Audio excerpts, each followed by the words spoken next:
Mesdames et messieurs, chers collègues, chères étudiantes, chers étudiants, chers amis, c'est en tant que recteur élu que j'ai l'honneur et l'immense plaisir d'accueillir et de saluer chacune et chacun d'entre vous en vos titres et qualités et de vous remercier pour votre présence nombreuse par laquelle vous manifestez tout l'intérêt et le soutien porté à notre institution, à l'Université de Mons. Au nom de l'UMons, je vous en remercie chaleureusement. Il est devenu tradition de dresser un rapide bilan des principaux événements et autres réalisations qui ont émaillé l'année académique écoulée. Que notre cellule audiovisuelle et notre direction de la communication soient remerciées pour la réalisation du petit film qui a ouvert cette cérémonie et nous a ainsi permis de revivre en quelques toutes petites minutes l'ambiance et les faits saillants qui ont marqué l'UMons cette dernière année. Lors de la séance solennelle de rentrée académique 2001-2002, le professeur Bernard Lux, prenant ses fonctions de nouveau recteur à l'université de Mons-Hainaut, succédant ainsi au recteur Albert Landercy, nous disait « La démocratisation de l'enseignement universitaire, voulue au début des années 70, impliquait pour le Hainaut une implantation universitaire apte à servir la population la plus importante en nombre parmi les provinces de Wallonie. Population par ailleurs victime des effets destructeurs de la fin des industries traditionnelles. Aujourd'hui, ajoutait-il, nous sommes fiers d'offrir aux jeunes de toutes conditions l'accès aux formations universitaires et fiers de voir nos diplômés récompenser nos efforts par leur réussite professionnelle, humaine et sociale. À la même rentrée 2001-2002, Albert Landercy, recteur sortant donc, ajoutait « Pour une partie de nos étudiants, notre absence signifierait sans doute l'impossibilité d'entreprendre des études universitaires.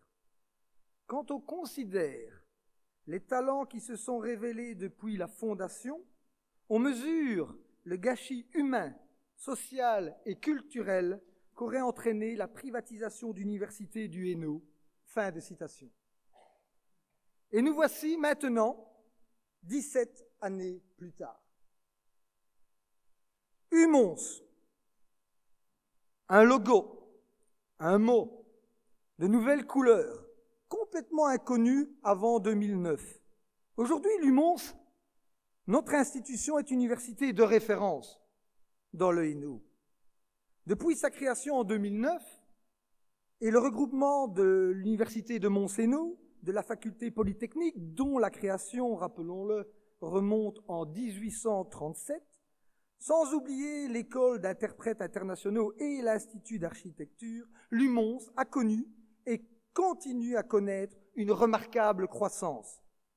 Pour en témoigner, je citerai quelques chiffres. À son lancement, en 2009, l'UMons comptait environ 1450 étudiants primo-inscrits en bachelier. Cette dernière année académique, nous avons enregistré un maximum historique en termes d'inscription. Près de 2000 étudiants primo-inscrits, nouvellement inscrits en bachelier, soit une augmentation de 35%, et ce, malgré l'examen d'entrée en médecine, examen qui, comme vous le savez, est réputé pour être très sélectif. À l'aube de cette nouvelle année académique, alors que les inscriptions se poursuivent, je peux d'ores et déjà vous dire que nous dépasserons la barre des 2100 étudiants primo-inscrits, soit une augmentation de près de 40% par rapport à 2009.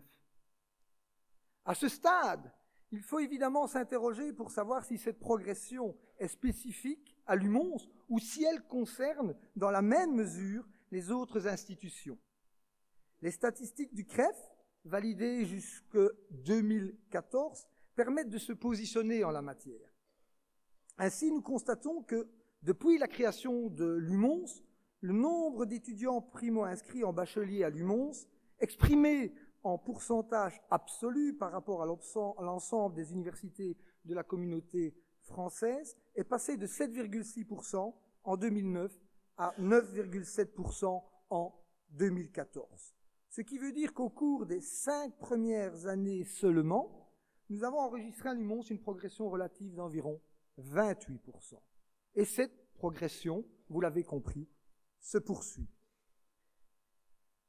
À l'instar de notre croissance continue en termes de recrutement étudiant, la production scientifique de notre institution connaît une large progression également. Avec 102 services de recherche regroupés au sein de 10 instituts de recherche thématiques, ce sont près de 900 chercheurs, dont 42% de chercheuses, y compris 500 doctorants, qui contribuent chaque année à plus de 1400 publications scientifiques, dont 600 publications référencées, soit une augmentation de 30% en 5 ans. Par année, ce sont près de 40 projets de recherche acceptés et financés et 52 thèses de doctorat soutenues. Cela conduit notre recteur, Calogero Conti, à décrire notre production scientifique en 3 chiffres.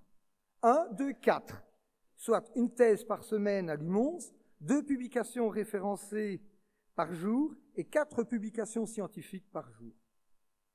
Je profite de cette tribune pour remercier le FNRS, représenté ici par sa secrétaire générale, pour son soutien. Nos chercheurs FNRS, même si relativement peu nombreux, contribuent significativement à la dynamique de notre recherche institutionnelle, qu'ils en soient remerciés également. À cet égard, la qualité de notre recherche scientifique, donc menée au départ de nos 10 instituts de recherche, porte largement ses fruits à l'échelle internationale, comme en témoignent les résultats récemment parus dans 2 rankings internationaux, à savoir U Multirank et le QS World University Ranking. Dans ces rankings sont considérés la productivité scientifique et le taux de citation par chercheur. Il s'agit donc d'indicateurs où la taille de l'institution n'intervient pas directement, mais bien la qualité du travail du chercheur individuellement et évaluée internationalement par ses pairs. Dans le classement U Multirank 2018, pour rappel initié et porté par la Commission européenne depuis 5 ans, nous occupons cette année la 2e position en Belgique, derrière la KUL, au niveau des Top Cited Publications, c'est-à-dire le nombre de citations internationalement émises de la part de nos pairs pour nos publications scientifiques. De plus, Lumons occupe la 1re place des universités belges en matière de publications scientifiques en partenariat international. Nous intégrons même le top 40 mondial, exactement à la 36e position. Dans le QS World University Ranking 2018, évaluant 4763 institutions internationales, Lumons apparaît dans le top 150 mondial, en 3e position des universités belges, de nouveau au niveau du nombre de citations internationales. Enfin, le fameux Shanghai Academy Rankings 2018 vient également de sortir. Évidemment, comme université de taille moyenne, nous n'y figurons pas, même si, pour la première fois, nous devenons, comme ils l'écrivent, candidats au top 500. Par ailleurs, il importe de signaler que lorsqu'il est question de domaines spécifiques, nous intégrons ce classement Shanghai, aussi bien en physique, en chimie, qu'en sciences et ingénierie des matériaux.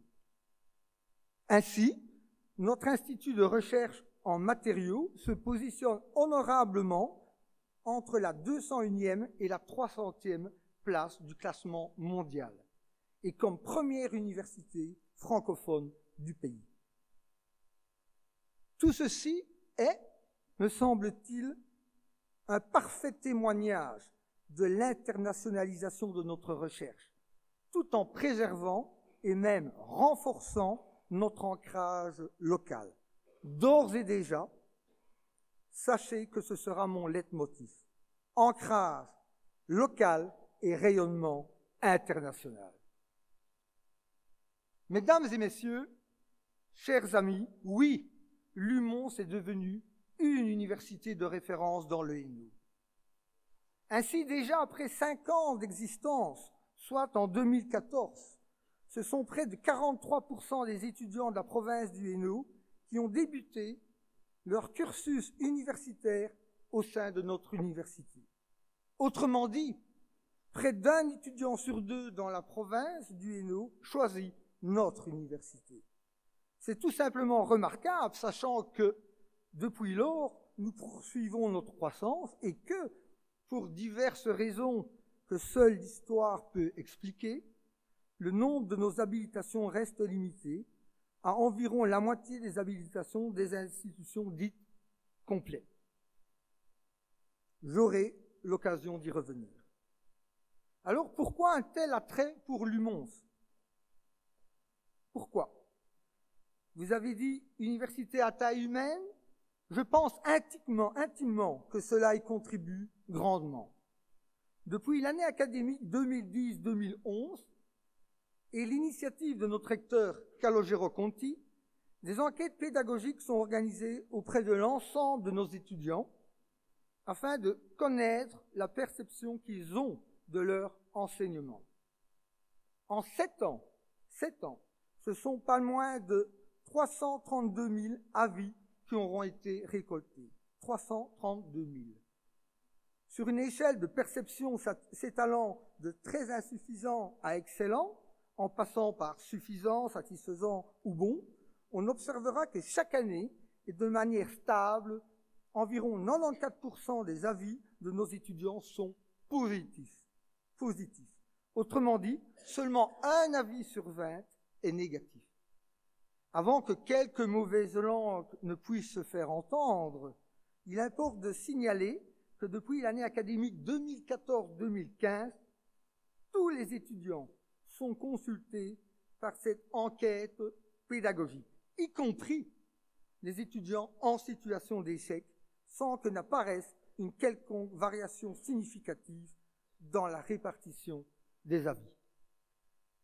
En d'autres termes, qu'un étudiant réussisse ou échoue un cours, il émettra un même avis critique à son sujet. Cette perception largement favorable de nos enseignements par les étudiants semble traduire la volonté de notre institution de privilégier leur encadrement. Cette perception percole et se répercute auprès de nos futurs étudiants, augmentant par-delà l'attrait pour l'UMONS. Au risque d'être répétitif, notre université est une institution de taille moyenne et elle doit savoir tirer profit de cette taille plus humaine au bénéfice unique de nos étudiants.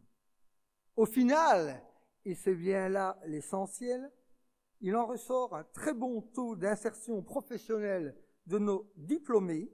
Ainsi, depuis 2010, on constate que chaque année, près de 85% de nos diplômés ont un emploi 9 mois après leur diplomation.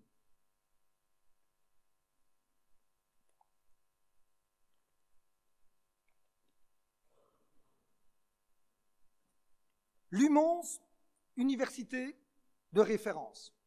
L'UMONS remplit pleinement ce rôle au sein du pôle Inouïe, officiellement lancé dans le cadre du décret paysage.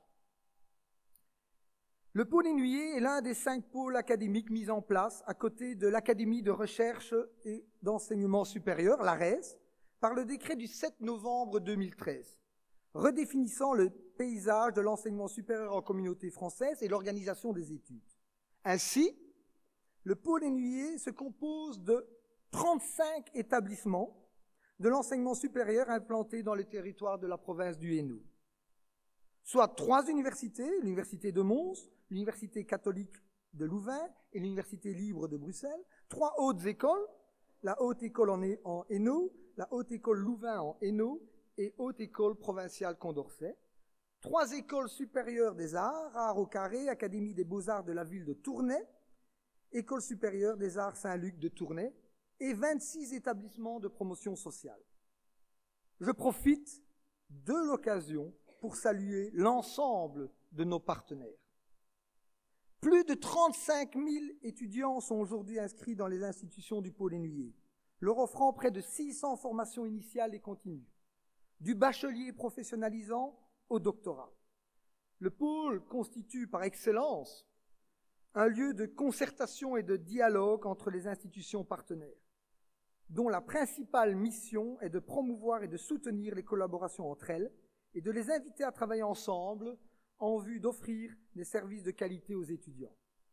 En tant que coprésident du conseil d'administration du pôle Énuyer depuis sa création, le recteur Calogero Conti n'a certainement pas ménagé ses efforts pour encourager et renforcer ces collaborations institutionnelles, privilégiant toujours l'intérêt majeur des étudiants et particulièrement des étudiants de notre province. En tant que nouveau recteur de l'UMONS, j'aurai donc le privilège de coprésider le conseil d'administration du pôle Énuyer et je veillerai à poursuivre et promouvoir cette volonté de collaboration plutôt qu'une quelconque concurrence géographiquement localisée et stérile. En matière d'impulsion de collaboration entre institutions de proximité, il me faut citer le rôle de pionnier joué par notre regretté recteur Albert Landercy. Je me souviens parfaitement de notre première rencontre lorsqu'il m'a accueilli dans son bureau aux 20 places du Parc, il y a 21 ans maintenant, quand je suis venu poser mes valises à l'université le 2 octobre 1997. Le professeur Albert Landercy présida aux destinées de l'université de Mont-Sénaud pendant 8 ans, à la faveur de 2 mandats consécutifs de 1993 à 2001. Il est décédé le 29 août 2011 à l'âge de 69 ans. Nombreuses furent ses réalisations durant ces années au service de la gouvernance de l'université. C'est sous son rectorat que fut posée la première pierre sur la plaine de Nimi du Pentagone, accueillant aujourd'hui les services de la faculté de médecine et de pharmacie et de la faculté des sciences. Citons également la signature du protocole d'accord entre l'université, l'IDEA et la ville de Mons, créant en 1994 le parc scientifique Initialis, là même où se sont développés Materianova et Multitel, 2 de nos centres de recherche agréés par la région wallonne.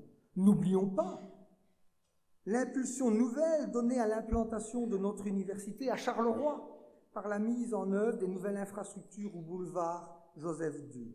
Mais surtout et avant tout, comme l'écrivait Calogero Conti en 2012 en parlant du recteur Landercy, je cite, « Son action personnelle fut essentielle. Je veux évoquer ici sa petite idée de rassembler en une structure cohérente les établissements d'enseignement supérieur non confessionnels de la province du Hainaut. La petite idée, sa petite idée, deviendrait bientôt le réseau Énuyer d'enseignement supérieur et universitaire, le RESU. Cette association d'établissements dont Albert Landercy a veillé à la naissance et accompagné le développement qui devait aboutir, en octobre 2009, à la création de l'ASBL, Pôle Énuyer. Fin de citation. Pionnier, oui, je pense sincèrement que notre regretté recteur Landercy fut le pionnier de la création du pôle Énuyer, consolidé tel que nous le connaissons aujourd'hui. Et ce, par le climat de confiance qu'il a patiemment tissé avec les directions des institutions de l'enseignement supérieur. Qu'il en soit remercié. L'université de Mons est donc le fruit d'une fusion qui a vu le jour il y a près d'une décennie et avant tout le fruit d'une initiative lancée par 2 recteurs.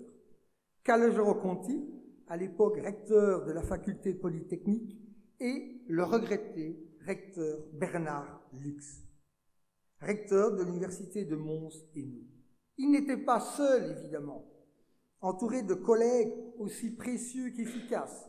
Je pense en particulier à M. Danivens, ex-administrateur de l'IMH et de l'UMONS, au professeur Paul Libart, ex-doyen de la faculté polytechnique, mais également le professeur Bernard Armeny, premier vice-recteur de l'UMONS depuis sa création.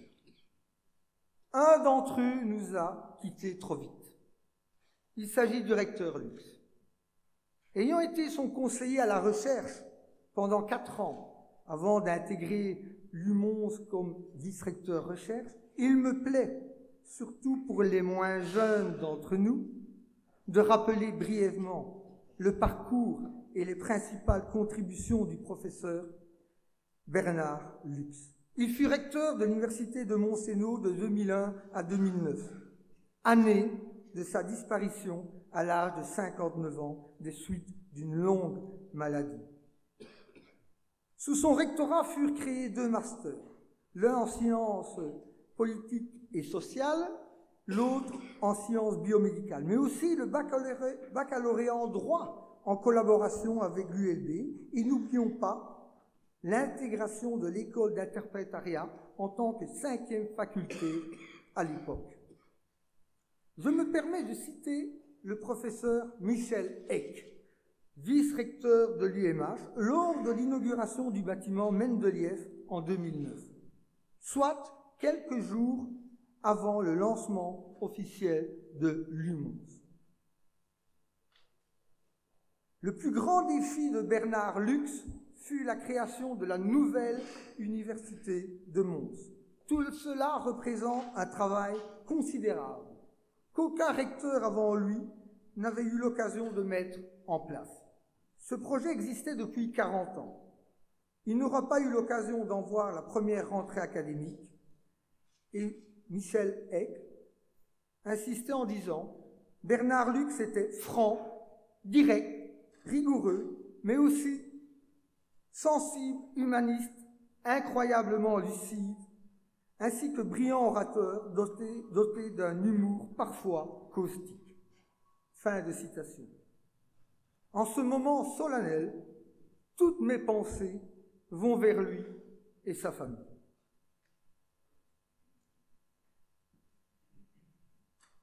Depuis la création de l'UMONS en 2009, notre recteur Calogero-Conti n'a donc cessé d'assurer le meilleur fonctionnement de notre université.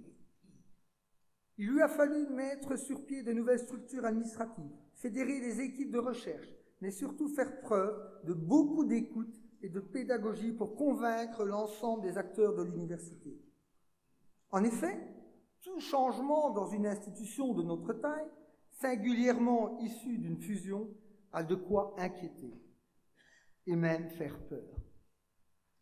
La crainte, lorsqu'on évoque une fusion, se résume souvent par rationalisation et ses potentielles pertes d'emploi.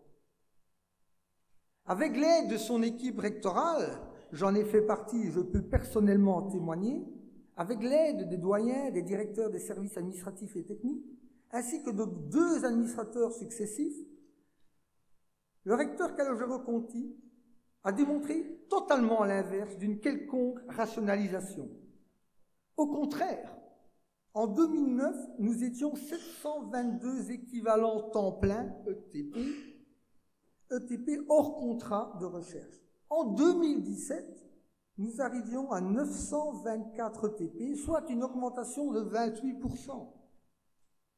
À noter que nos contrats de recherche nous permettent d'engager quelques 250 ETP supplémentaires.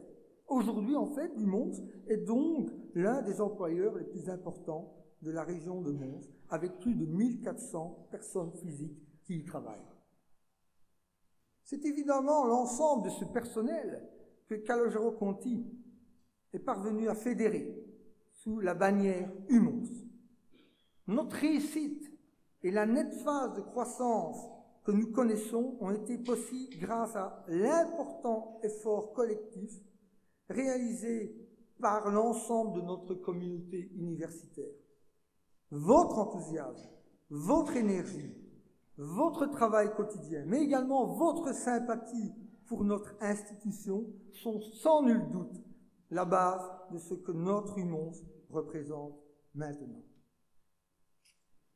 Afin de mieux mettre en exergue les innombrables réalisations et l'apport de notre rectorat depuis la création de l'UMONS, je vous invite à visionner le petit film suivant qui résumera ce parcours de 9 années. Ensuite, nous aurons le plaisir d'écouter 3 interventions de la part des représentants respectivement du corps scientifique, du personnel administratif, technique et ouvrier et de nos étudiants.